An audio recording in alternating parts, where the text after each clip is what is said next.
L'ENA, c'est une école alternative hors contrat que j'ai créée avec Aurélie Besogne en 2020, de la maternelle au primaire. L'année suivante, on a monté le collège, l'accueil de loisirs, et en 2023, aujourd'hui, on accueille 46 élèves de la maternelle au collège. L'ENA, c'est un système entièrement financé par les parents et les dons. C'est aussi sa propre pédagogie. On a instauré un mélange de pédagogie entre Montessori et plein d'autres pédagogies alternatives en lien avec les neurosciences. C'est ainsi qu'Aurélie a créé sa propre méthode, les 3A, pour les 3 autonomies, qu'elle pratique à l'ENA depuis 2020. C'est une méthode innovante, elle s'appuie sur toutes les découvertes en neurosciences notamment, mais aussi sur des piliers tels que Montessori, Freinet et la pédagogie démocratique par exemple. Donc 3A, c'est les 3 autonomies d'enfant. L'autonomie physique, c'est-à-dire le développement de la motricité fine, de la grande motricité, mais aussi l'autonomie de la connaissance de son corps, la connaissance du froid, du chaud, de satiété, apprendre à gérer ses besoins de repos. Pour travailler l'autonomie physique, on travaille notamment les réflexes archaïques, on travaille avec le yoga, on allie vraiment le mouvement aux apprentissages. Pouvoir sortir quand on veut, avoir besoin de prendre une pause au niveau intellectuel.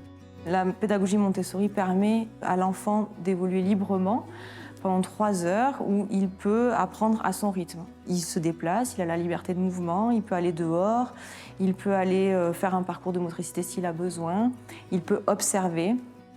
Dans la deuxième autonomie, il y a l'autonomie émotionnelle. Nous plaçons le développement de l'intelligence émotionnelle au cœur de notre apprentissage. On pense que pour qu'un enfant soit un futur citoyen heureux dans la vie, il faut qu'il ait une bonne connaissance de lui, des autres, une confiance en lui et une intuition. On utilise bien sûr le travail des émotions pour la connaissance de soi, des autres, la reconnaissance de nos besoins, du besoin des autres. Un des outils phares que l'on utilise, ce sont les accords Toltec. Que ce soit au niveau de l'équipe que pour les enfants, c'est notre fil rouge. Si on arrive déjà à maîtriser ces 4 accords, c'est un bon outil pour les rapports sociaux plus tard. On est aussi donc récemment formé au Brighter Minds. On est l'une des premières écoles en France à pouvoir mettre en place cette méthode qui est donc scientifiquement élaborée et qui permet de développer l'intuition et donc la confiance en soi. Et enfin, on développe l'autonomie intellectuelle, c'est-à-dire que pour nous, on encourage l'esprit de croissance, c'est-à-dire que tout est possible. On n'est pas bon en maths et nul en français et c'est figé. En fait, notre cerveau est plastique et donc on n'a pas de limite, tout est possible. Les évaluations ne font pas partie de notre pédagogie. Notre objectif, c'est que l'enfant puisse apprendre à apprendre.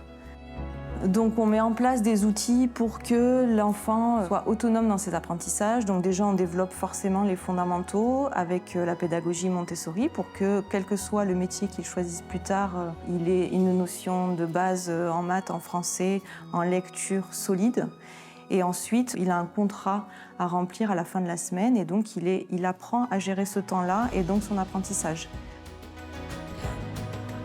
On pense qu'il est important que les enfants comprennent le fonctionnement de leur cerveau, notamment dans le processus d'apprentissage. On replace l'erreur comme une étape normale dans ce processus. On donne du sens dans les apprentissages avec la pédagogie de projet. Les enfants ont un objectif à atteindre et cet objectif permet l'acquisition de plusieurs connaissances. Et sans s'en rendre compte, en fait, ils vont les mettre en application pour pouvoir atteindre leur objectif. Et donc, on ne se demande plus pourquoi on apprend telle ou telle matière, on le fait parce que du coup on a un objectif clair à la fin. Il est important pour nous aussi que les enfants apprennent à leur rythme grâce à la pédagogie Montessori, ça c'est possible.